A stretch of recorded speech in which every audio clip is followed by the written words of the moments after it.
சென்னை மாநகராட்சி பள்ளிகளில் படிக்கும் மாணவ மாணவியருக்கான வருடாந்திர விளையாட்டுப் போட்டிகள் நேரு விளையாட்டரங்கில் துவங்கியது. சென்னை மாநகராட்சி நிர்வாகத்தின் கீழ் செயல்பட்டு வரும் 300 பள்ளிகளைச் சேர்ந்த 1000த்திற்கும் மேற்பட்ட விளையாட்டு வீரர்கள் இந்த போட்டிகளில் பங்கேற்றனர்.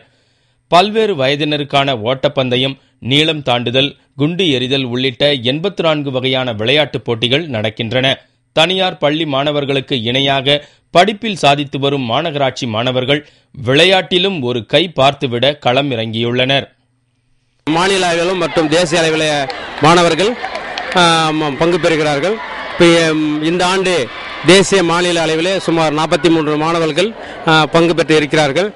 இந்த மாநகராட்சி பள்ளி மாணவர்கள் படிப்பில் மட்டுமல்ல விளையாட்டிலும் சிறந்து விளங்கி கொண்டிருக்கிறார்கள். தனியார் பள்ளி மாணவிகளை காட்டிலும் மாநகராட்சி பள்ளி மாணவர்கள் சிறந்த முறையில் விளையாட்டிலும் மற்றும் பொதுத் தேர்விலும் பங்கு பெறுகிறார்கள். மாநகராட்சி பள்ளி மாணவர்களிடையே சமீப காலமாக விளையாட்டு ஆர்வம் பெருகி வருகிறது. இங்கே கார்பரேஷன் நடைபெற்ற ஸ்கூலில் இது 200 மீட்டரில் ஃபர்ஸ்ட்டாக வந்திருக்கேன். என்னோட ஆசை இந்தியா கோசம் ஒலிம்பிக் தங்கப்பதக்கம் வாங்கினா தான் என்னோட ஆசை.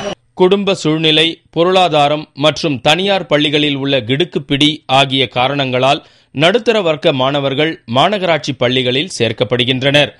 கடந்த சில ஆண்டுகளாக தேர்ச்சியில் சாதித்து வரும் மாநகராட்சி மாணவர்கள் இப்போது விளையாட்டுத் துறையிலும் களம் இறங்கிவிட்டனர். அவர்கள் எதற்கும் சளைத்தவர்கள் அல்ல, சாதிக்க பிறந்தவர்களே.